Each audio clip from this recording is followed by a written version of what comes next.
ঈশান ভাই, আপনি আমাকে কখনো ভালোবাসেননি, তাই না? আমার জীবনের রুষা ছাড়া আর কোনো মেয়ে নেই। সরি তিতির, তাহলে আমাদের বিয়েটা বাধ্য হয়ে এ জীবন আপনার নামে করে দিলাম, আর আপনি এত সহজে বলে দিলেন ভালোবাসা নেই, কিচ্ছু নেই, ডিভোর্স চাই আমার তিতির। মুক্তি দে আমাকে। আমি রুষাকে ছাড়া অন্য কাউকে বউ হিসেবে মানতে পারবো না। বিয়ের প্রথম রাতে বলছেন ডিভোর্স চান, এতটা স্বার্থপর কিভাবে হতে পারলেন?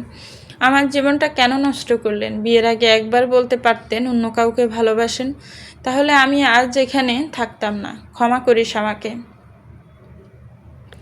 আমি তোকে কখনো ভালোবাসতে পারবো না। বেশ, আপনাকে ভালোবেসে যখন কলঙ্কই লেগে গেল, তবে সেই কলঙ্কই মঞ্জুর।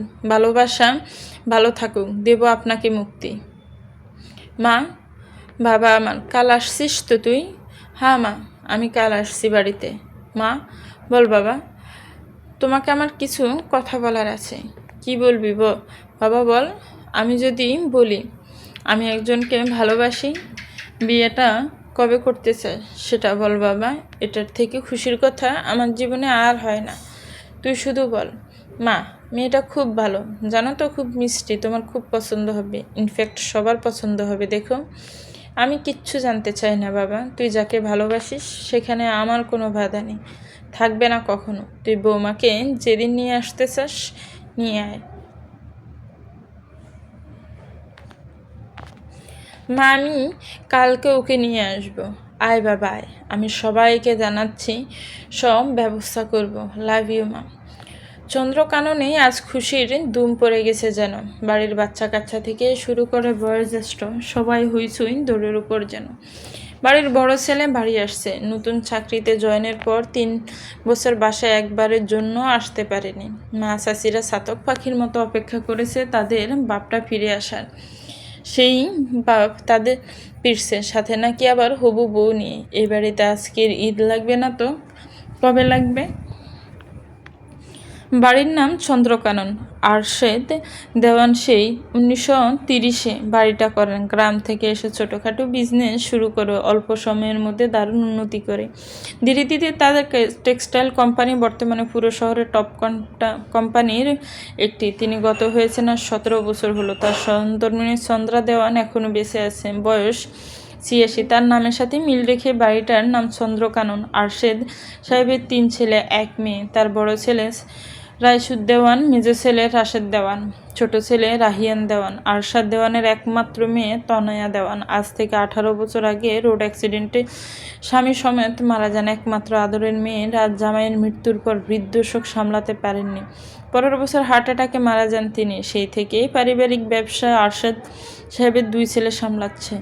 রাইসুল দেওয়ানের 2 সন্তান। রাইসুল দেওয়ান বড় ছেলে ঈশান আরশাদ এ বাড়ির সবার নয়নের মণি, বিশেষত মা চাচিদের। সেই আসতে মূলত তার হবু বউ সমেত বাড়িতে আসবে, তাই তার সবার আনন্দের আয়োজনে ব্যস্ত। রাইসুল দেওয়ানের কন্যা নিশিতা সবে ভার্সিটি থেকেই এলো। এত আয়োজনে অবাক হয়ে গেল। মেজো চাচি রিক্তা দেওয়ানকে দেখে জিজ্ঞেস করলে, মেজমা কী হচ্ছে বলো তো? ও মা, জানিস না? কি জানবো, তোর ভাবি আসছে। ভাবিকে? রিক্তা দেওয়ান বুঝতে পারে এই মেয়ে কিছুই জানে না। বড় যা রাহেলা দেওয়ানকে দেখে ডেকে বলে, আপা, নিশিকে জানাওনি? রাহেলা দেওয়ান কুশনের কাপড় নিয়ে সিঁড়ি দিয়ে নামছিলেন, না তাকিয়ে জবাব দিলেন, ঈশান তো অনেক রাতে জানিয়েছে। সকালে নিশি তো ভোরে বেরিয়ে গেছে, ওকে জানানোর সময় পায়নি। নিশি স্তম্ভিত হয়ে তাকিয়ে আছে, বিষয়টা বুঝতে পেরে খুশিতে কথা বলতে পারছে না। মা, ভাইয়া বউ নিয়ে আসছে? হ্যাঁ রে, তোর হবু ভাবি নাকি পরীর মতো সুন্দর, মাশাআল্লাহ। নুরিরা জানে মা? মেয়ের মুখের দিকে তাকিয়ে হেসে জবাব দেয়, সবাই জানে, শুধু তুই বাদে। ওরা দেখ, ওসবের উপরে সব গোছগাছ করছে। নিশি আর 1 সেকেন্ড অপেক্ষা করে না, দৌড়াতে দৌড়াতে উপরে উঠে নুরির নাম ধরে ডাকতে থাকে। নুরি এই বাড়ির মেজ কর্তার বড় মেয়ে। নিষেধ থেকে বছর 2-এর ছোট। অনার্স ফাইনাল ইয়ারে পড়াশোনা করেন। 2 বোন বন্ধুই বলা যায়। উপরের বাড়ির সব বাচ্চারা শিবির জমিয়েছে নুরির ঘরে। নুরির যমজ ভাই নয়ন, তাদের ছোট ছোট চাচার 2 মেয়ে ছেলে সবই। তারা তাদের ভাবিকে কিভাবে আমন্ত্রণ জানাবে সেই প্ল্যানে ব্যস্ত। নিশিকে দেখে সবাই চিৎকার করে জানাতে লাগলো, নিশি এক প্রকার উঠে এসে জড়িয়ে ধরে বসলো নুরিকে। অবশেষে বাড়িতে একটা বিয়ে হবে, বল নুরি, তাও আবার ভাইয়ার, বিশ্বাস করতে পারছি না। নুরির সাথে সাথে লাফিয়ে উঠল, বিশ্বাস করো বড় আপু, মা বলার পর থেকেই আমি তোর আসার অপেক্ষায় ছিলাম। ইস, তিতিরটা পরীক্ষায়, ও মিস করবে সবটা। বাড়ির ছেলে মেয়েদের উচ্চকণ্ঠের উচ্ছ্বাস উপর থেকে বেশি আসছে। বাড়ির গিন্নিরা শুনলে ফেলো সেই উচ্ছ্বাস। সত্যি তো, এই বাড়িতে বহু বছর কোনো উৎসব সেভাবে পালন করা হয় না। বড় আপা মা কখন ফিরছেন বলো তো? আর তার আদরের বড় নাতি নাতবো নিয়ে আসবে, অথচ তাইরই হদিস নেই। ছোট জায়ের কথায় সাথে সাথে উঠে গিয়ে ফোন লাগালো কাউকে। মিনিটখানেক পর ফিরে এসে খবর দিলেন মেজকর্তা রাশেদ দেওয়ান আনতে গেছেন তাদের মাকে। মিনিট 10 লাগবেন বাড়িতে ঢুকতে। চন্দ্রা দেওয়ান মাসে একবার তাদের অনাথ আশ্রম বৃদ্ধাশ্রমগুলোতে সময় কাটাতে কয়েকদিনের জন্য যান। সেখানে থেকেই আসার কথা আজকে। মিনিট 10 বাদে গাড়ির শব্দে গিন্নিরা এগিয়ে গেল রাস্তায়। শাশুড়িকে ধরে নিয়ে এসে বসালেন ড্রয়িং রুমে। মা নাতি তো নাতবউ নিয়ে আসছে। ছেলের বউদের উচ্ছ্বাসে বোধহয় একটু বিরক্ত হলো বৃদ্ধা, কিছু বললেন না। একা লাঠিতে ভর দিয়ে উঠে দাঁড়ালেন। আমার ঘরে গরম পানি দিয়ে যাও বড় বউ, আর আমি একটু শোবো, কেউ ডাকবে না এখন। শাশুড়ি এতে গম্ভীর রূপ তারা দেখে অভ্যস্ত নন কখনো। কি হয়েছে বুঝতে পারলেন না কেউ। বাবা, আলো জ্বলে চালাও, এই গাড়িটাকে পিছন ফেলবা। 2.5 বছরের মেয়ের আদো আদো কণ্ঠে বেশ খুশি হন হেলাল সাহেব। মেয়েটা মাসাল্লাহ পরী তার, আল্লাহ তাকে একটা পরী দিয়েছে। পাশে সহধর্মিণী হাসি মুখে তার পরীটাকে কোলে করে বসে আছে। বাবা, জ্বলে বললাম তো। মেয়েটা তার চিৎকার করে আবদার করে উঠল। ঠোঁট উল্টা অভিমানে বাবা কোনো মতে তার সামনের গাড়িটাকে হারাতে পারছে না।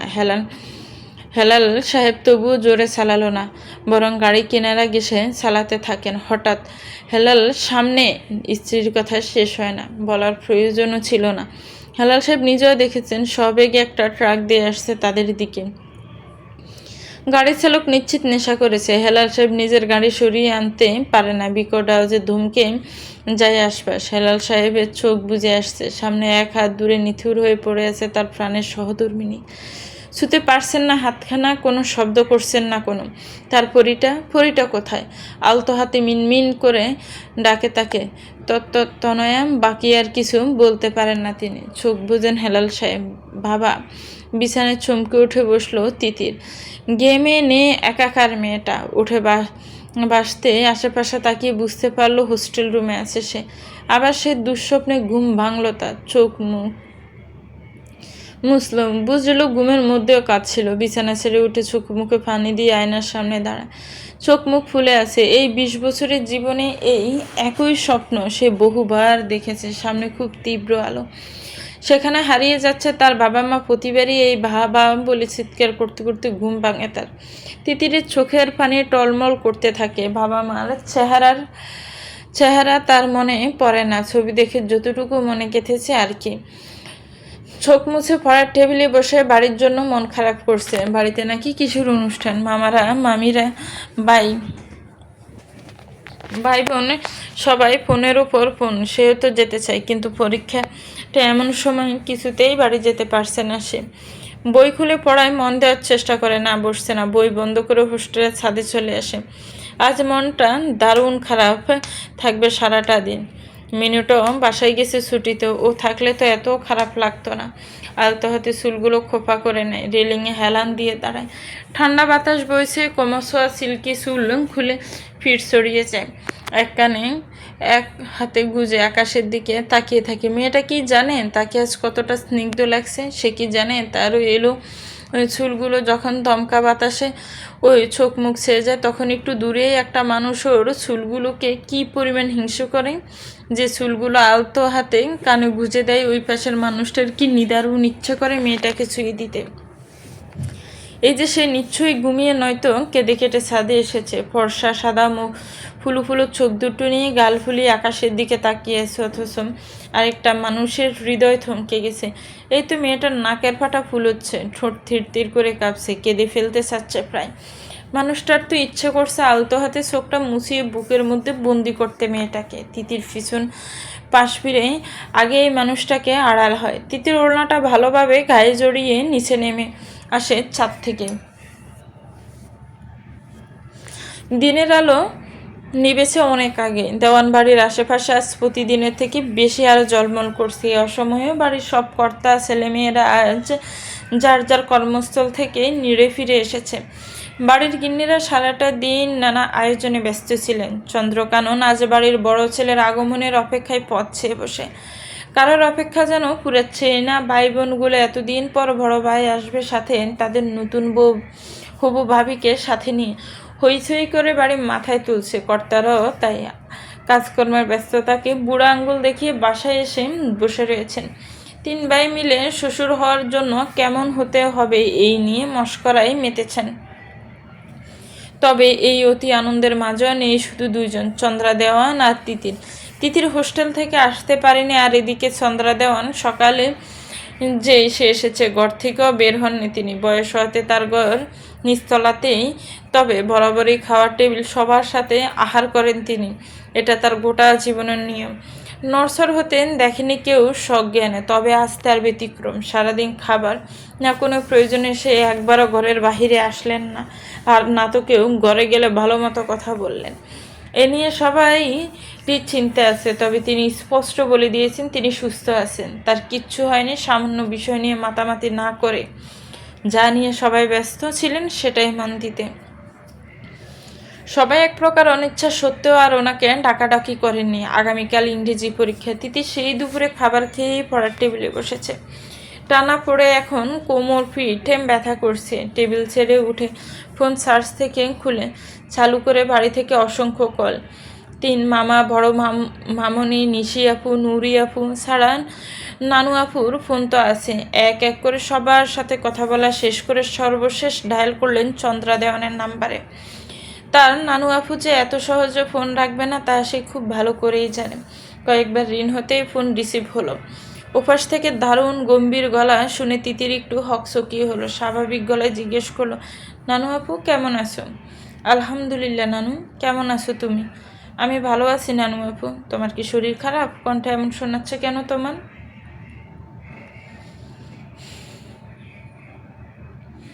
চন্দ্রা দেওয়ান চুপ করে থেকে কিছুক্ষণ দম নিয়ে বলে, আমার কিছু হয়নি নানু। তুমি বাসায় আসলে না আজকে? সবাই কতবার তোমাকে আসতে বললে। তুমি ছাড়া বাসায় কোনো কিছু হয়? ভালো লাগে কারোর? তিতির এপাশ থেকে মুচকি হাসে। সে বোঝে তার নানু আপুর মন খারাপের কারণ। সে তো তার নয়নের মণি, শুধু তার নয় গোটা দেওয়ান পরিবারের নয়নের মণি সে। মামারা, মামিরা, ভাই বোনেরা পাগলের মতো ভালোবাসে তাকে। বাবা মা নেই, এক সেকেন্ডের জন্য বুঝতে দেয় না কেউ। নানুকে আশ্বাস দিয়ে বলে, আমার 4টা পরীক্ষা বাদ আছে নানু আপু, শেষ হলেই আমি সেদিনই বাড়ি ফিরব। তুমি আবার আমার ভাগের সব খেয়ে শেষ করে রেখো না। দাঁত নেই একটাও, তাও তো আমার ভাগের জিনিস তোমার চাই চাই। চন্দ্রা দেওয়ান অন্য সময় হলে নিজেরও নাতনির সাথে ঠাট্টা মশকরায় মজলিস মাতিয়ে ফেলতেন। আজ তা করলেন না, বরং শান্ত গলায় বললেন, তাড়াতাড়ি ফিরো নানু, তোমাকে খুব দেখতে ইচ্ছে করছে। তিতিরের মন খারাপ হয়ে যায়। নানুর গলা যেন দারুণ অসহায় শোনাচ্ছে। ফোন রেখে বারান্দায় এসে দাঁড়ায়। আকাশে তারা জলমল করছে। ইয়া বড় একটা ছাদ দেখা যাচ্ছে। আজ কি পূর্ণিমা হবে হয়তো। রুষা, কোথায় তুমি? আজ সকালে বেরোনোর কথা ছিল, এখন সন্ধ্যা 7টা। ইউনো, আমি এত কাহিনী পছন্দ করি না। বাসায় না জানালে আমি এত কিছু মোটেও টলারেট করতাম না। ফোনের ওপাশ থেকে জবাব আসে না। রুষা চুপ করে আছে। মেয়েটার এই এক সমস্যা, ধমক দিলে এমন চুপ করে থাকে। ঈশান বিরক্ত হয়। আর ইউ দেয়ার রুশান, চুপ করে আছো কেন? ঈশান, আমি যেতে পারবো না। মা বাড়ি থেকে কল করেছিলেন, বাবার শরীরটা ভালো না, আমাকে বাড়িতে রওনা দিতে হবে, ভাইয়া নিতে আসছে। তোমাকে বলার সাহস পাচ্ছিলাম না। What nonsense! সাহস পাচ্ছিলে না মানে কি রুষা? এই তো তুমি রেগে যাচ্ছ এইটার জন্যই। ঈশান এবার সত্যিই রেগে যায়। ওহু, আমি আমার সাথে না যাওয়ার জন্য রাগ করছি না। আমি আমাকে ভরসা করে সমস্যাটার কথা না বলার জন্য রাগ করছি। তোমার ভাইকে আসতে হতো না, আমি তোমাকে বাড়ি পৌঁছে দিতাম। ইটস ওকে, সাবধানে যেও।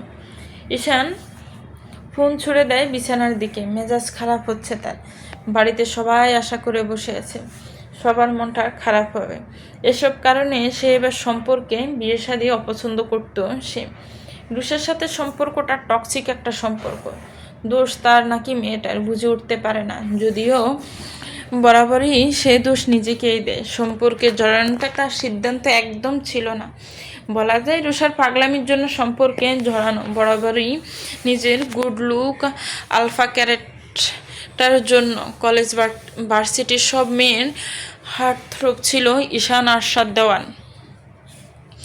রুষা মেয়েটাও তার বেসমেন্ট, সুন্দরী, বুদ্ধিমতী, মেধাবী একটা মেয়ে। রুষা সে একই স্টাডি গ্রুপে ছিল। রুষাই প্রথম দিন থেকে পাগল ছিল ঈশানের জন্য, আর বাকি 5টা মেয়ের মতোই। তবে মেয়েটা যথেষ্ট ভদ্র, মার্জিত হওয়া বলা বাহুল্য। তার প্রতি ঈশানের এক সফট কর্নার ছিল। তবে সম্পর্ক, ভালোবাসা এসব তার কখনো মনে আসেনি বোধ হয়। তবে রুষাকে একটা বাজে পরিস্থিতি থেকে বাঁচাতে তাদের সম্পর্কের একটা নাম দেওয়া। ভেবেছিল ঝামেলা শেষ হলে রুষাও বুঝে যাবে ঈশানের মনে ভালোবাসা নেই, বা শুধু পরিস্থিতিতে পড়েই কাপল হওয়া, তখন ঠিক হয়ে যাবে সবটা। তবে সেটা হয়নি। রুষাই ছাড়েনি তাকে কখনো।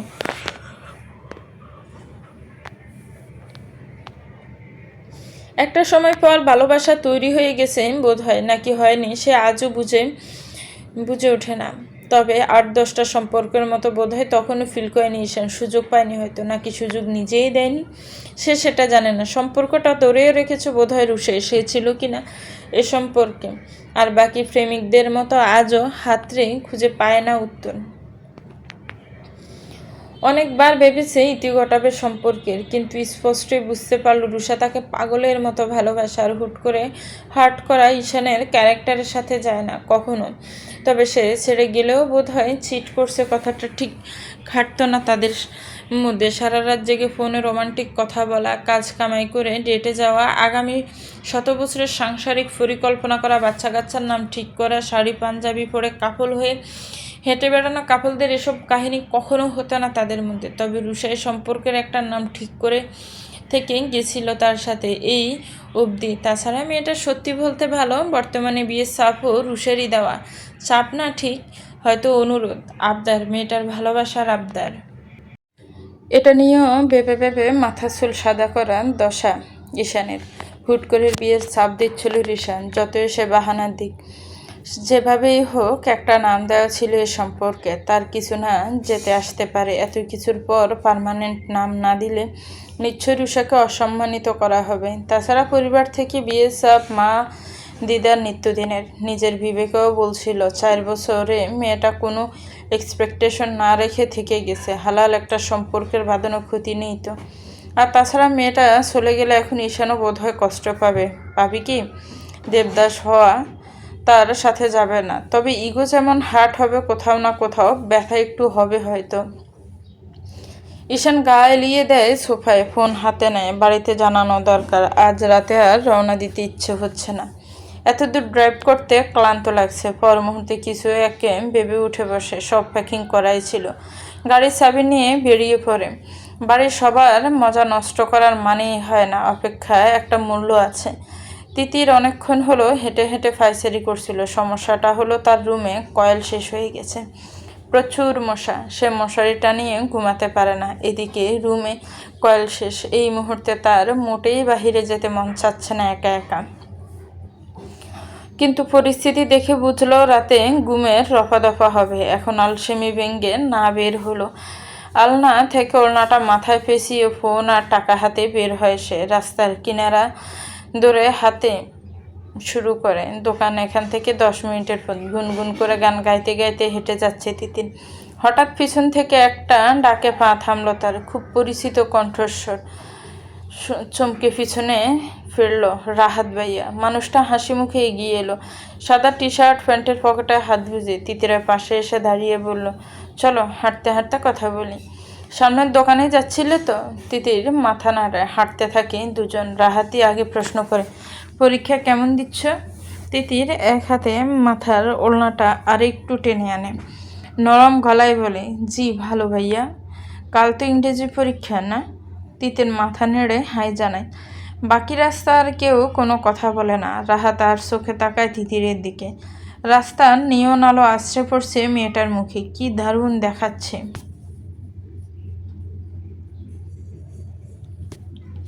দোকান থেকে কয়েল কিনে তিতির রাহাতের দিকে তাকায়, জিজ্ঞেস করা, আপনি এখন ফিরবেন? হ্যাঁ চলো। রাহাত তিতিরের সাথেই আবার ফিরতে থাকে। সে খানিকটা অবাকই হয়, রাহাতে তো নিশ্চয়ই কিছু কিনতে এসেছিল, কই কিনলো না তো। কিন্তু জিজ্ঞেস করা হয়ে ওঠে না। রাহাত তার 8-9 বছরের বড়, তার ভার্সিটিরও সিনিয়র ছিল। বর্তমানে তার হোস্টেলের পাশের ফ্ল্যাটে ভাড়া থাকেন নিজের মা আর ছোট বোনকে নিয়ে। রাহাত তাদের হোস্টেলের 1 তলা থেকে 13 তলা অবধি মোটামুটি সব মেয়েদের ক্রাশ। রাহাতের অবশ্য তা নিয়ে মাথা ব্যথা মোটেও নেই, কখনো কোনো মেয়েকে পাত্তা দ্বিতীয় কেউ দেখেনি। তবে তিতির বেশ অবাক হয় যখন হরহামেশাই রাহাত ভাই তার খোঁজ খবর রাখে। এই যেমন আজ রাতের বিষয়টা, তিতির হালকা হলেও বুঝতে পারছে রাহাত ভাই হয়তো তার জন্যই বেরিয়েছে। আবার কাকতালীয় হতে পারে বইকি। তার প্রতি রাহাত ভাইয়ের আলাদা কিছু অবশ্য হোস্টেলের বাকি মেয়েদেরও নজরে রায় না। তিতির অবশ্য এত গভীরে কখনো ভাবেনি, ভাবার ইচ্ছা হয়নি আর কি। কেন হয়নি এটাও জানে না সে। মিনুটা দিনের মধ্যে সবার জ্ঞান জ্ঞান করে এটা নিয়ে, সে নিজেও ভাবতে চেয়েছে হয়তো। তিতির হোস্টেলের সামনে চলে এসেছে ইতিমধ্যে। ভাইয়া আসি তাহলে? রাহাত মাথা নাড়ে। যাও, বেশি রাত জাগার দরকার নেই, আর একা একা মাঝরাতে ছাদে ওঠারও দরকার নেই। তিতির চমকে তাকায়, আপনি জানলেন কি করে? রাহাত উত্তর দেয় না, হালকা হেসে পকেটে 2 হাত রেখে হাঁটা দেয় তার ফ্ল্যাটের দিকে।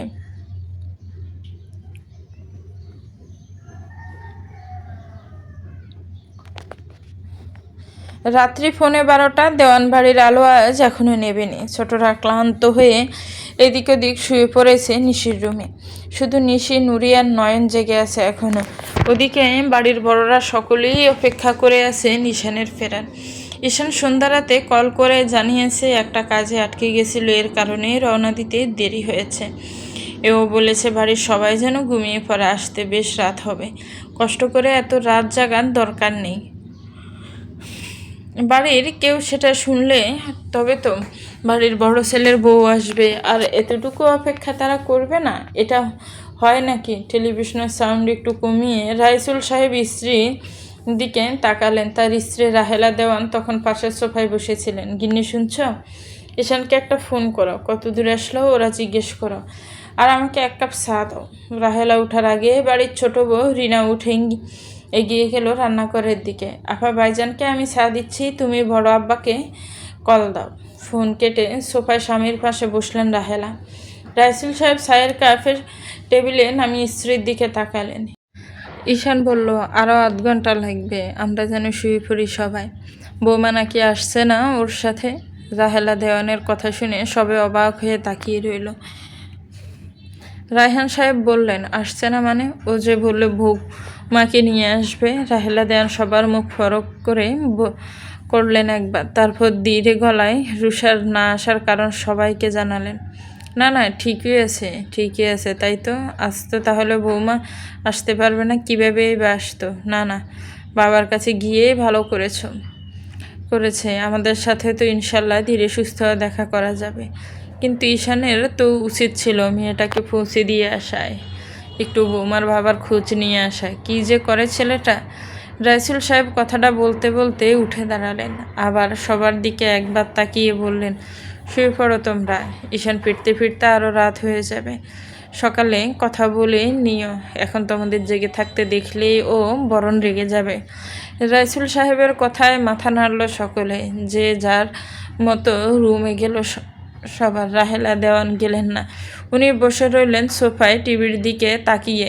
ছেলে আসতে দেরি হবে বলে সে গিয়ে ঘুমিয়ে পড়বেন, এটা হয় না। ঈশান এর গাড়ি এসে দেওয়ান বাড়ির সামনে থামলো। রাত 2:30টায়। রাহেলা দেওয়ানের চোখ একটু আগেই প্রায় লেগে এসেছিল।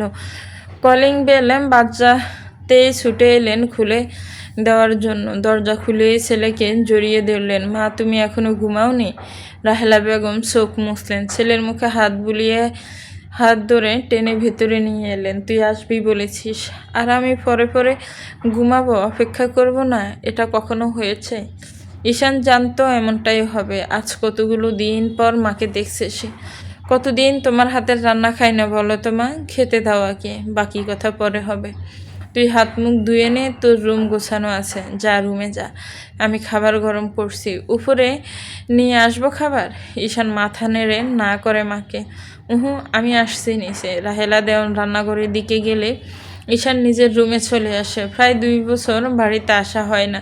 রুমে ঢুকেই মুচকি আসলো সে। বরাবরের মতোই তার রুম গোছানো, যেমনটা সে রেখে গিয়েছিল। সে না থাকলেও তার মা যে সবসময় তার রুম গুছিয়ে রাখবে তা সে ভালো মতো জানে। তিতির গভীর ঘুমে মগ্ন, তবে কিছু একটা স্বপ্ন দেখে বারবার কেঁপে কেঁপে উঠছে। জানালা খোলা, বাইরের বাতাস পর্দা উঠছে এলোমেলোভাবে, সাথে দুলে রাখা চুলগুলো মুখের উপরে এসে পড়ছে বারবার। হঠাৎ ঘুম ভেঙে গেল তার, চোখ ফিট ফিট করে তাকালো। ঘেমে গেছে, ভাজে স্বপ্ন দেখেছিল বরাবরের মতো। হাত বাড়িয়ে ফোন হাতে নিয়ে দেখলো রাত 3টা বাজে। রাতে প্রায় রোজ ঠিক এই সময়টাতেই উঠে বিছানায় বসলো সে। কারণটা টের পেল, কারোর খালি গলার গানের আওয়াজ ভেসে আসছে খুব কাছে থেকে। এই শব্দ কানে যাওয়াতে অবচেতন মনে ঘুম ভেঙে গিয়েছে। যেই গাক তার প্রতি দারুণ কৃতজ্ঞতা বোধ করলো তিতির। রোজ রাতে এমন সময় গাইলে মন্দ হয় না নেহাত। বারান্দার দিকে উঠে আসলো শব্দ, পাশের কোনো ফ্ল্যাট থেকে আসছে। খোলা চুলেরই পর্দা। বারান্দায় এসে তাকালো, আশেপাশে কোথাও কাউকে দেখা গেল না এখন। গানটাও থেমে গেছে ততক্ষণে। বাতাসের ঝাপটায় চোখ মুখ কুচকে আসছে তার। দীর্ঘশ্বাস ফেলে আকাশের দিকে তাকালো সে। খোদার কাছে অভিযোগ জানানোর মতো কিছু নেই তার। বাবা মাকে কেড়ে নিয়ে আসে অভাব তসর মামা মামি পরিবার কখনো বুঝতে দেয়নি, তবুও মাঝে মধ্যে দারুণ অভিযোগ করতে ইচ্ছে হয়। কেন এই যেমন এখন ইচ্ছে হচ্ছে। গিটার বিছানার উপর রেখে বারান্দায় দরজা হেলান দিয়ে দাঁড়িয়ে রইল রাহাত। তার রুম অন্ধকার, আশপাশও অন্ধকার, তবে তাদের আলোয় 2 হাত দূরে বারান্দায় দাঁড়ানো মেয়েটাকে দারুণ মায়াবী লাগছে। মিনুর কাছে সেদিনই শুনেছে রাতে তিতিরের রোজ রোজ দুঃস্বপ্ন দেখার কথা। আকাশ পাতাল ভেবেছে এ থেকে মেয়েটাকে শান্তি দেওয়া যায় কিভাবে। বুকের মধ্যে চেপে ঘুম পাড়াবে। এ জীবনে কোনো দুঃস্বপ্ন আর মেয়েটাকে স্পর্শ করতে পারবে না, কিন্তু এখনই তো সেটা সম্ভব নয়। গান গাওয়ার প্ল্যান কাজ করবে কিনা জানতো না সে, তবে মনে হলো আরও কাজ করলো। রাহাত মুচকি হাসলো। সামনের মেয়েটাকে হাত বাড়িয়ে ছুতে খুব ইচ্ছে করছে। বিড়বিড় করে বলল, নিয়ে আসবো পরি তোমাকে খুব তাড়াতাড়ি আমার কাছে। সকাল 11টা। ঈশানের সবে ঘুম ভাঙলো। এত রাতে ঘুমানোর কারণে সকালে কেউ ডাকেনি তাকে। উদাম শরীর নিয়ে নেমে আসলো বিছানা থেকে। ফ্রেশ হয়ে বের হতেই দেখলো মা এসে বিছানা গোছাচ্ছে। মা, আমিই গোছাতাম। রাহেলা দেওয়ান হাসলো। আর কয়টা দিনই তো করব, তারপর আমার বৌমা আসলে সেই তো সব করবে নাকি? ঈশান পিছন থেকে মাকে জড়িয়ে ধরে, আচ্ছা মা, তোমার কাছে ভালোবাসা কি বলো তো? এ আবার কি কথা? ভালোবাসিস অথচ জানিস না ভালোবাসা কি? না, বলো তুমি। তোর কি মনে হয়? কি জানি, কখনো রিয়েলাইজড করিনি। সে কি? ঈশান জানে না সে মাকে কথাটা কেন জিজ্ঞেস করলো। পর মুহূর্তে কথা ঘুরিয়ে বললেন, চলো নিচে চলো, সবার সাথে দেখা করব। তোর দিদার সাথে আগে দেখা কর। কাল থেকে বোধহয় শরীরটা খারাপ। রুম থেকে একবারও বের হয়নি। ঈশান ব্রুকুসকে তাকালো। দিদার শরীর খারাপ? আমি যাচ্ছি, দেখা করে আসি। আর মা, ব্যাগে সবার জন্য গিফট আছে, তুমি একটু দিয়ে দিও। ঈশান গায়ে টি শার্ট জড়িয়ে নেমে আসে নিচতলায়। এসে আগে দিদার ঘরে ঢোকে। চন্দ্রা দেওয়ান বিছানায় হেলান দিয়ে বসে কিছু একটা পড়ছিলেন। ঈশান ঘরে ঢুকতেই মাথা তুলে তাকালেন তিনি। হালকা স্বরে বললেন, এসো। ঈশান খানিকটা অবাক হলো। এমনটা কখনো হয়নি এর আগে যে তার দিদা তাকে দেখে এতটা নিচ্ছুপ থেকে। সে ওনার বড্ড আদরের। ঈশানকে দেখলেই চন্দ্রা দেওয়ান বাড়ি মাথায় তোলেন। ছোট মানুষের মতো দৌড়ে এসে জড়িয়ে ধরতে চান যেন। তাছাড়া দাদুভাই ছাড়া তিনি ঈশানকে এর আগে কখনো ডেকেছে বলে ওর মনে পড়ে না। ঈশান এগিয়ে গিয়ে দিদার পাশের চেয়ার টেনে বসলো। হাতখানা নিজের হাতের মধ্যে নিয়ে জিজ্ঞেস করলো, দিদা কেমন আছো তুমি? চন্দ্রা দেওয়ান এবার অনেকটা নির্বিকার, তবে হালকা হাসির রেশ বোধহয় আনতে চাইল জোর করে নিজের মুখে। ভালো আছি আমি। তোমার শরীর ভালো? হ্যাঁ। তুমি একবারও নাকি নিচে নামোনি কাল থেকে? শরীর কি খারাপ লাগছে? লাগলেও বাকি। ঈশান বুঝে দিদার কিছুতেও অভিমান হয়েছে। দীর গলায় শুধু, কি হয়েছে দিদা, আমাকে বলো। তোমাকে কি বলবো দাদু ভাই, এই 2 বছরে একটা ভার এসেছো তুমি আমার সাথে দেখা করতে? দিদে তুমি জানো আমি কত ঝামেলায় ছিলাম, কিভাবে আসতাম? চন্দ্রা দেওয়ান এবারও হাসলেন। থাক দাদু ভাই, এসব অজুহাত দেখিও না আমাকে তুমি। সবার সাথে দেখা করেছো, যাও দেখা করো। কাল সবাই অনেক রাত অবধি অপেক্ষা করেছে তোমার জন্য। আমাকে নিয়ে ভেবো না, আমি ঠিক আছি। এত জলদি আমার কিছু হবে না, অনেক দায়িত্ব পালন বাদ আছে আমার এখনো। ঈশান কিছু বলতে যাবে, আবার চন্দ্রা দেওয়ান তাকে চলে যাওয়ার তাড়া দিলেন। ঈশান উঠে ছেলে এলো। দিদার এমন রূপ এর আগে সে কখনো দেখেনি। বড্ড ভালোবাসে সে তার দিদাকে, এমন ব্যবহার কারণ সে বুঝল না। বের হইতে রায়হান দেওয়ানের 3 ছেলে মেয়ে কোথা থেকে এসে ঝাপটে দৌড়ল একসাথে। ঈশান সব থেকে ছোট ভাইকে কোলে তুলে নিল। আমার চ্যাম্প কেমন আছে? রায়হান সাহেবের সবচেয়ে ছোট ছেলে রাফি, 8 বছর বয়স, বাড়িরও সব থেকে ছোট সদস্য। ঈশানের দারুণ ভক্ত। ভালো আছি ভাইয়া, অনেক মিস করেছি তোমাকে আমরা। জানো, আমি মিস করেছি আমার ভাইটাকে। আর আমাকে? পাশ থেকে রায়হান সাহেবের বড় 2 মেয়ে গাল ফুলিয়ে বলে উঠল। রোশনি আর রিশা দুজন যমজ, ক্লাস 5-এ পড়ে। ঈশান হেসে আরে হাসে জড়িয়ে ধরল ছোট 2 বোনকে। খুব মিস করেছি তো। ও আমরা বুঝি ফেল না? ঈশান নিজের বোনের গলা পিছন ফিরল। নিশি আর নুরি কোমরে হাত দিয়ে অভিমানী মুখ করে তাকিয়ে আছে। ঈশান এবার শব্দ করে হেসে ফেলল। আই বুড়ি, আমরা 2 বুড়িকেও খুব মিস করেছি। আর রাফিকে কোল থেকে নামিয়ে 2 হাতে নুরি আর নিশিকে জড়িয়ে ধরে ঈশান। নয়ন কোথায়? ওকে দেখছি না। সব কটা তো অভিযোগ জানালি, ভুলে গেছি। ওটা কোথায়? নয়ন ভাইয়ার আজ এক্সাম আছে, ফিরতে বিকেল হবে তো। একে একে বাড়ির সবাই চলে এলো ড্রয়িং রুমে।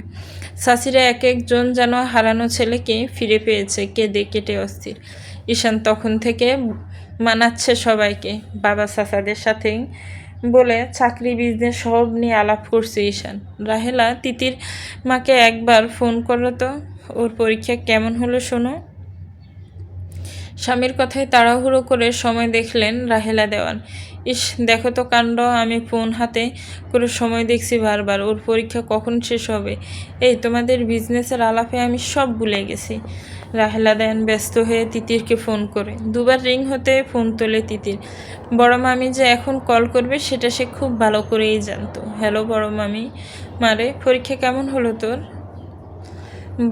ভালো বড় মামি, আলহামদুলিল্লাহ। খেয়েছিস দুপুরে? না, খাবো একটু পর। এখনও খাসনি মানে? খাবো বললাম তো। শোনো না বড় মা, আমি পরশু আসছি বাসায়, এক্সাম শেষ কালকেই আমার। আয় মা আয়, কতদিন দেখি না তোকে। বড় মা, গত মাসেরই ঘুরে এসেছি আমি বাড়ি থেকে। মায়ের কাছে সন্তানকে না দেখে একদিন কাটে না। মেয়ে আমাকে 1 মাসের হিসেব বোঝাচ্ছে। তিতির হেসে ওঠে। সে খুব ভালো করে জানে তার মামিরা তাকে কি পরিমাণ ভালোবাসে। ঠিক আছে, আমারই ভুল। আমি আসছি পরশু, কিন্তু এসে যেন বিরিয়ানি পাই। রাহেলা দেওয়ান হাসে। সব হবে মা, তুই খালি বাড়ি আয় মা।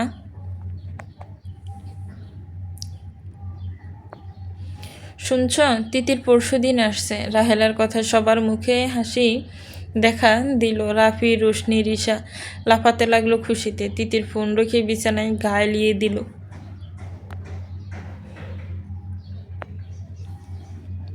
3 দিন পর বাবা মায়ের মৃত্যুবার্ষিকী। ভাগ্যিস পরীক্ষা কাল শেষ। ঈশান বিছানায় হেলান দিয়ে অফিসের কাজ করছিল ল্যাপটপে। একটু পরে বের হবে। এতদিন পর আসায় বন্ধুগুলো ফোন করে মাথা খাচ্ছে। ভাবি ভাবি করে মুখে ফেনা তুলে ফেললো। ভাবিকে না নেওয়ায় অজুহাতেও এরা আরও কিছুক্ষণ বিরক্ত করবে।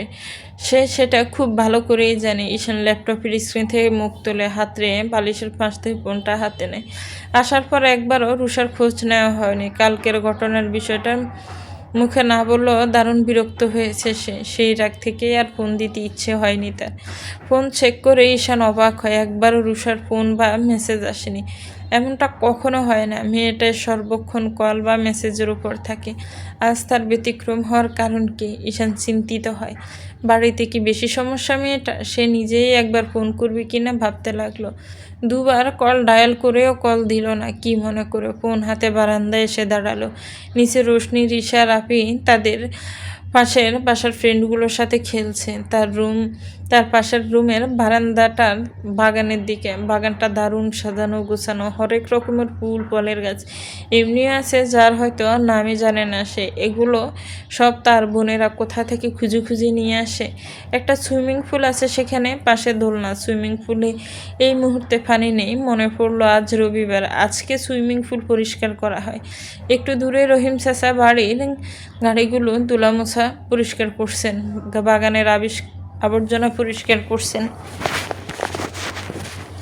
বারান্দার একটা পাখির কাছায়, ভিতরে এক জোড়া টিয়া পাখি একটা আরেকটার মাথায় খোঁচাখুচি করছে। রুমটাই কোথা থেকে, সত্যিই তো বাড়িতে আসা হয় না 2 বছরের বেশি হয়ে গেছে। আগে তো রুম ফাঁকা থাকতো, এখন থেকে জানা হয়নি। নিশি রুমই, বাকি রুমগুলো ফাঁকাই থাকতো, থাকার কেউ ছিল না। গেস্ট রুম হিসেবে ব্যবহার হতো না। তবে বারান্দায় সাজানো অবস্থায় দেখো বোঝা যাচ্ছে এই ঘরে এখন পার্মানেন্ট মালকিন আছে। সে অত্যন্ত সুখী।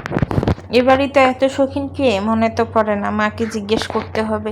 ঈশান এবার ফোনটা ডায়াল করেই ফেললো রুষার নাম্বারে। প্রথমবার রিং হয়ে কেটে গেল। এবার তো আরও অবাক হওয়ার পালা। সেই রুষাকে কল দিয়েছে আর সেটা রিসিভ না হয়ে কেটে গেছে। এই জন্মে সেটা হয়েছে বলে তো মনে পড়ে না। ব্রু কুচকে তাকিয়ে রইলে নিচে ভাই বোনগুলোর খেলার দিকে। রুষাকে সে ভালোবাসে না, সে তাহলে কেন বিয়ে করতে রাজি হয়েছে সেটাও বুঝে না মাঝে মধ্যে। কারণ প্রেমিক প্রেমিকার চাহিদা সে কখনো রুষার মধ্যে ফিল করেনি। রুষা কাছে আসতে চেয়েছে বহুবার, এমনও হয়েছে সে নিজেও চেয়েছে কাছে যেতে, ভেবেছে একবার কাছাকাছি আসলে হয়তো ফিল করতে পারবে মন থেকে, কিন্তু মন সায় দেয়নি। অন্যায় হবে একটা মেয়ের সাথে, অসম্মান করা হবে এতে, আর সেটা যদি হয় ভালোবাসার অনুভব না করে তাহলে তো আরও। এবার ফোনের শব্দে তাকালো রুষার কল। স্বাভাবিকভাবে কলটা ধরল ঈশান। হ্যালো। ওপাশ থেকে অত্যন্ত ধীরে উত্তর আসলো। ঈশান। Rusha, are you there? কেমন আছো ঈশান? আমি ঠিক আছি। তুই ঠিক আছিস? তোর বাবা এখন কেমন আছে? বাবা ভালো আছেন মোটামুটি। রুষা খানিকটা দম নিল যেন, তারপর আবার মৃদু স্বরে ডাকলো। ঈশান বল, শুনছি। তোমার বাসার সবাই আমার উপর বিরক্ত হয়েছে তাই না? বিরক্ত হবে কেন? ইটস নর্মাল, প্রবলেম হতেই পারে হুট করে, কেউ কিচ্ছু মনে করেনি।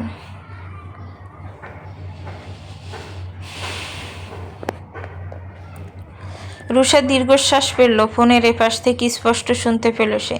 তারপর আবার সেই ধীরে স্বরে প্রশ্ন করলো, একটা সত্যি কথা বলবে? কি? তুমি কি আমাকে ভালোবাসো ঈশান? ঈশান বিরক্ত হয় এই প্রশ্নটা 1000 বার করে দিনের মধ্যে। মেয়েটা এমন নয় যে সে জবাব দেয় না, সেও 1000 বারই জবাব দিয়েছে। সে সেরকম কখনো ফিল করেনি। এমন নয় যে অন্য কারোর প্রতি ফিল করে তার জন্য। তার জীবন ভালোবাসা হাবিজাবি ফিলিংস কোনো মেয়ের প্রতি কখনো আসেইনি। রুষা কামন, এই স্টুপিড প্রশ্নটা অনেকবার করেছিস আর আমি জবাবও দিয়েছি। তাহলে বিয়ে করছো কেন আমাকে? ঈশান চুপ করে থাকে, কারণ এটা জবাবও রুষার জানা। মেয়েটা ঈশানকে খুব ভালোবাসে, ঈশানকে সব রকম ভালো রাখার চেষ্টা করে মেয়েটা। তাছাড়া ক্যাম্পাসে ফ্রেন্ড সার্কেলের সবাই জানে একটা ডিপ সম্পর্ক রয়েছে তাদের মধ্যে। এখন মেয়েটাকে বিয়ে না করায় ঘোর অসম্মান কর তাকে। তাছাড়া অ্যারেঞ্জ ম্যারেজ তো মানুষ করে নাকি? দুজন দুজনকে ভালো মতো চেনে, মেয়েটা তাকে চায়, ভালোবাসে, বুঝে। বিয়ে করতে সমস্যা তো নেই। তুই মেয়ে রুষা, তোর একটা সম্মান আছে। আমি তোকে বিয়ে না করলে আমার কিচ্ছু যাবে আসবে না, ট্রাস্ট মি। কিন্তু তোকে লোকে কথা শোনাবে, এর দায়ও কিন্তু তোর। তুই আমাকে ভালোবেসেছিস, নিজের সম্পর্কের একটা দাম দিয়েছিস। আমি সায় দিয়েছি তোর কথা ভেবে, কিন্তু কিছু যদি অ্যাকচুয়ালি যায় আসে সেটা তোর। এই কারণে আমি তোকে বিয়ে করব। তাছাড়া আমার জীবনে অন্য কোনো নারী নেই যার কারণে তোকে রিজেক্ট করব। রুষা চুপ করে থাকে। সে জানতো ঈশান এই জবাবই দেবে। শেষ লাইনটা শুনতে তার বড্ড ভালো লাগে। ঈশানের জীবন সে ছাড়া অন্য কোনো মেয়ে নেই। হ্যাঁ, এটা ঠিক, ঈশান তাকে কখনো ভালোবাসি বলেনি, হয়তো বাসে না। যেটা আছে সেটা রেসপেক্ট, বন্ধুত্ব, কিন্তু তবুও।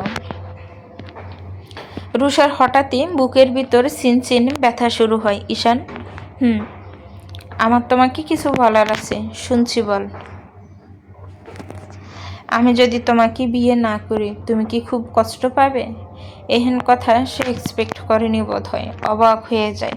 পর মুহূর্তের মধ্যে স্বাভাবিক স্বরে বলে, সেটা তো জানি না আমি কষ্ট পাবো কি না, তবে তোর জন্য কষ্ট হবে, কারণ আমাকে ছেড়ে গেলে কষ্টটা বোধহয় তুইই পাবি আমার থেকে বেশি। রুষের বুক ছেড়ে যেন হতাশার চিৎকার বেরিয়ে আসতে চাইছে, কান্না পাচ্ছে তার। ঈশান, রাখি কেমন? মা ডাকছে। Take care and don't worry. সব জামা কাপড় গুছিয়ে সুটকেসে তুলছে এক এক করে তিতির। কাল সকাল সকাল বেরিয়ে যেতেই পড়তে হবে। সকাল বলতে ভোরের ট্রেন। পৌঁছতে পৌঁছতে সন্ধ্যা হয়ে যাবে। বাড়ি থেকে মামা বারবার বলছিল তারা কেউ আসবে, তিতির নিজেই নিষেধ করেছে, এত জার্নি করে নিতে আসার কোনো দরকারই নেই। তাছাড়া টিকিট কেটে সিটে বসে পড়লে সারা রাস্তা আর কিসের টেনশন। রাত হলে শুধু স্টেশন থেকে পিক করে নিয়ে গেলেই হবে, মিনুটার মধ্যে আসবে না। ওর ডিপার্টমেন্টের এক্সাম তো আরও 10 দিন আগে শেষ হয়েছে। একটু মন খারাপ হলো তার, সামনে ঈদ, এক্সাম শেষ এই সেমিস্টারে, তার মানে প্রায় 2 মাসের ছুটি। এই 2 মাস বেস্ট ফ্রেন্ডের সাথে দেখা হবে না। হঠাৎ ফোনের রিং বেজে উঠল। রাহাত ভাই নাম বেশি উঠছে। তিতির নিঃশব্দে হাসলো। সে জানতো রাহাত ভাইয়ের কল আসবেই, এবং এটাও জানে এখন রাহাত ভাই তার সাথে দেখা করতে চাইবে। সে তো আর বাচ্চা না। রাহাত ভাই যে হিসেবেই হোক তাকে যে যথেষ্ট পছন্দ করে এটা সে খুব ভালো করে জানে। না হলে যে ছেলে এদিক সেদিক কোনো মেয়ের দিকে জীবনে চোখ তুলে তাকায় না, সে ছেলে কেন ওর এত খেয়াল রাখতে যাবে? হাসিমুখে ফোনটা রিসিভ করলো তিতির। হ্যালো। তিতির, হ্যালো। জি রাহাত ভাই বলুন। তুমি কি ব্যস্ত আছো এখন? তেমন একটা না, প্যাকিং করছিলাম আর কি। ওহ, কিছু বলবেন? না মানে আসলে। তিতির আবার নিঃশব্দে হাসে।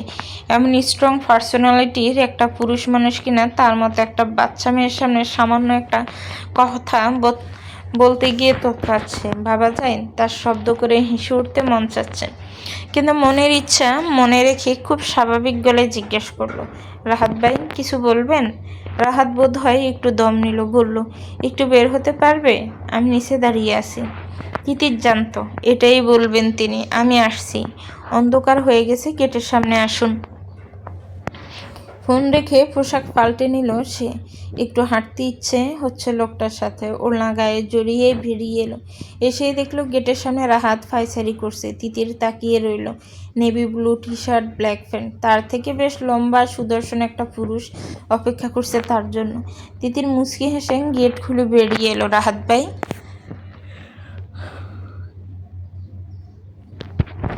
তিতিরের ডাকে রাহাত পিছন ফিরল। তিতির একটা সারা চুড়িদার পরা, হালকা করে বোধহয় খোপা করা, মাথায় ওড়না দেওয়া, বরাবরের মতো মুগ্ধ হলো রাহাত। নরম গলায় বলল, কোথাও যাই? এখানে দাঁড়িয়ে কথা বলা খারাপ দেখায়। তিতির এগিয়ে আসে, রাহাতের পাশে এসে আলতো গলায় বলে, চলুন। কোথায় যাবেন? হাঁটবেন? বেশ তো, চলো। দুজন পাশাপাশি হাঁটছে। পাশের পার্কে ঢুকলো তারা। মর্নিং ওয়াক বার নর্মাল হাঁটাহাঁটি, টাইম পাসের জন্য দারুণ একটা জায়গা। রাহাত বারবার আর চোখে তিতিরকে দেখছে। মেয়েটাকে দেখলেই তার বুকের ভিতর জ্বর উঠিস। বাচ্চা একটা মেয়ে, অথচ সেই বাচ্চাটার প্রেমে পাগল হয়ে বসে আছে সে। ভাবা যায়? কাল চলে যাচ্ছ? এতক্ষণ পর রাহাতই প্রথম প্রশ্নটা করলো। জি, এক্সাম তো শেষ। বাসা থেকে বারবার কল দিচ্ছে। তাছাড়া ঈদের ছুটি, সব মিলিয়ে সেমিস্টার শেষ তো, তার মানে একদম পরের সেমিস্টারের ক্লাস শুরু হওয়ার সময় আসবে। তিতির নিঃশব্দে মাথা ঝাঁকায়। 2 মাসের মতো প্রায়। রাহাতের গলা কেমন অসহায়ের মতো শোনাচ্ছে। তিতির তাকালো তার দিকে। রাহাত সামনে তাকিয়ে আছে। রাহাত ভাই, ওইখানটায় বসি, চলুন। সামনে একটা লেকের সামনে বসার ব্যবস্থা, সেখানটায় আরাম করে বসলো তিতির। রাহাত বসলো না, ওকে বসিয়ে একটা বাদামের দোকান থেকে এগিয়ে গেল। বাদাম নিয়ে ফিরলো, বসলো তিতিরের পাশে। নাও, বাদাম খাও। বাইরে থেকে কিছু স্ন্যাক্স আনতে হতো, ভিতরে বাদাম ছাড়া আর কিচ্ছু পেলাম না। সরি। এমা, সরি কেন বলছেন? গল্প করতে করতে বাদামটাই বেস্ট। রাহাত হাসলো, বাদামের খোসা ছাড়িয়ে তিতিরের হাতে গুজে দিতে থাকলো। আমি পারবো রাহাত ভাই। পারবে না? সেটা কখন বললাম? দিচ্ছি না।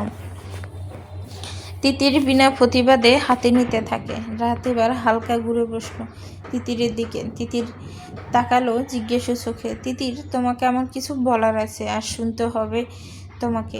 2 মাসের জন্য থাকবে না। এতদিন অপেক্ষা করা সম্ভব নয় আমার জন্য।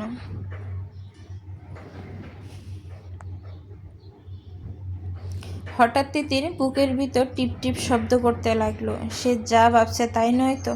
না, এটা তো সে হতে দিতে চায় না। কেন চায় না সেটা সে জানে না, শুধু জানে সামনের মানুষটা যেটা বলতে চায় সেটা সে এখনো শোনার জন্য প্রস্তুত নয়। ব্যস্ত গলায় থামতে বলল রাহাতকে। রাহাত ভাই, এখন কোনো সিরিয়াস আলোচনা না করে বাড়ি থেকে এসে শুনবো কেমন? না তিতির, আজকে শুনতে হবে, তোমাকে যা বলবো আমি। তিতির মাথা নিচু করে চুপ করে থাকে। তিতির তিতির চোখ তুলে তাকায় না, নিচু হয়ে উত্তর দেয়, জি, আমি যেটা বলবো খুব ভেবেচিন্তে বলছি, কেমন? তাই কথাটা শোনার পর এটা ভাববে না আমি হুট করে 2-1 দিনের পয়সালাই বলছি, ঠিক আছে? তিতির উত্তর দেয় না, মুখ তুলে তাকায় রাহাতের দিকে। সে খুব করে চাইছে রাহাত কথাটা না বলুক। সে কীভাবে বোঝাবে তার মনে মানুষটার জন্য আলাদা কোনো অনুভূতি নেই, কিন্তু মানুষটাকে সে অসম্ভব সম্মান করে, পছন্দ করে। আমি তোমাকে ভালোবাসি, বিয়ে করতে চাই তোমাকে আমি, জানা উত্তর। তবুও চোখ খিচিয়ে বন্ধ করে নিল তিতির। রাহাত এবার তিতিরের ডান হাত আলতো করে টেনে নিজের হাতের মুঠো নিল। তিতির চোখ খুলে আবার তাকালো। বিয়ে করবে আমায়? অনেক ভালো রাখবো পরি, অনেক। তোমার জীবনের সকল দুঃস্বপ্ন দূর করে দেব আমি। জ্ঞানে অজ্ঞানে কোনো মুহূর্তে তোমার চোখে পানি আসতে দেব না। তিতিরের চোখে পানি এসে যায়। সে কীভাবে বলবে তার মনে কিচ্ছু নেই মানুষটার জন্য। সে হাত সরিয়ে নেয় না, বরং অন্য হাতটা রাখে রাহাতের হাতের উপর। তিতিরের স্পর্শ পেয়ে আশা নিয়ে তাকিয়ে থাকে রাহাত। রাহাত ভাই, আপনি অসাধারণ একজন মানুষ। আপনার মতো মানুষ আমার জীবনে আসেনি এর আগে। আমি আপনাকে খুব সম্মান করি, আপনার সিদ্ধান্তকেও, কিন্তু আমার সম্পর্কে আপনার কিছু জানা দরকার। রাহাত আগ্রহ চোখে তাকিয়ে থাকে তিতিরের পরের কথা শোনার জন্য। আমার বাবা মা নেই রাহাত ভাই, আমি এতিম। কিন্তু কথাটা বলা উচিত নয় আমার, আমি বলিও না, কারণ বাবা মার অভাব আমার 3 মামা মামিরা কখনো বুঝতে দেয়নি। বাবা মার মতো আগলে রেখেছে আমার 3 বাবা মা, বিশাল পরিবার আমার। আমার নানু আপু এখনও বেঁচে আছেন, তিনি আমাদের জন্য যা সিদ্ধান্ত নেন আমরা সেটাই মেনে নিই। তারা আমসর জন্য অনেক করেছে মানে সবই তারা। আমি তাদের মতামত ছাড়া, সম্মতি ছাড়া 1 পাও চলতে পারবো না এমন নয়, তারা আমাকে বাধা দেবে না, কিন্তু আমি নিজেই চাই না আমার মুখের দিকে তাকিয়ে আমার খুশির জন্য তারা আমার সিদ্ধান্ত জোর করে মেনে নেয়। তিতির দম নেয়, রাহাত হাতটা শক্ত করে আঁকড়ে ধরে। আমি কি জোর করে মেনে নেওয়ার মতো ছেলে তিতির? আমাকে মানতে পারবে না তারা? আমি সেটা বলিনি রাহাত ভাই, কথাটা শেষ করতে দিন। বললাম তো আমি আপনার সিদ্ধান্তকে সম্মান করি, কিন্তু আমার এখানে কিচ্ছু বলার নেই। আপনি আমার পরিবারকে জানান, বিয়ে করতে চান বললেন, তাই তো প্রস্তাব দিন আপনার পরিবার নিয়ে। তারা যদি সম্মতি দেয় আমি হাসি মুখে বিয়ে করব আপনাকে, কথা দিলাম। রাহাত হাসলো, হাতটা ছাড়লো না, নিজের হাতের মুঠো নিয়েই বলল, বেশ তো, তোমার সব কথা সই, যেটা বলবে সেটাই হবে। কাল বাড়ি যাও, আমার মা হজ করতে গিয়েছেন, তিনি সামনের মাসে ফিরলে আমি আমার পরিবার নিয়ে যাব তোমাকে চাইতে। তখন কিন্তু মানা করতে পারবে না। করবো না মানা, চলুন এখন, গেট লক করে দেবে দেরি হলে। আর রাহাত হাত ছেড়ে দিল ব্যস্ত হয়ে, মাথা চুলকালো। চলুন ম্যাডাম, আজকে হাত ছেড়ে দিচ্ছে, কিন্তু একদিন গোটা জীবনের জন্য হাতটা ধরবো। আর ছাড়াছাড়ি কিন্তু নেই। তিতির শব্দ করে হেসে উঠল। রাহাতের মনে হলো সাগরের ঢেউয়ের মধুর শব্দ বয়ে গেল মাত্র। আমি সকালে অপেক্ষা করব হোস্টেলের সামনে, স্টেশন অবধি ড্রপ করে দিয়ে আসবো। না করলে শুনবেন না জানি, তাই না করলাম না, ঠিক আছে? তিতিরকে হোস্টেলে পৌঁছে রাহাত বাসায় ফিরে আসলো। মেয়েটাকে মনের কথাটা বলে বুকের একটা বোঝা নেমে গেল যেন। মা ফিরলে সাথে সাথে মেয়েটাকে হালালভাবে সোজা বউ বানিয়ে নিয়ে আসবে। রাহাত খুব ভালোভাবে বুঝতে পারছে এই তিতিরকে ছাড়া এই জীবন তার আর চলবে না, অসম্ভব। চলবে তো ভিউয়ার্স, গল্পটার প্রথম পর্ব আপনাদের কেমন লেগেছে একটি গঠনমূলক কমেন্টস করে জানাবেন। দ্বিতীয় পার্ট আপনারা চাচ্ছেন কিনা তাও কমেন্টস করে জানাবেন। গল্পটা ভালো লাগলে লাইক করবেন, গল্পটাকে শেয়ার করবেন, আমার চ্যানেলের সাথেই থাকবেন। আল্লাহ হাফেজ।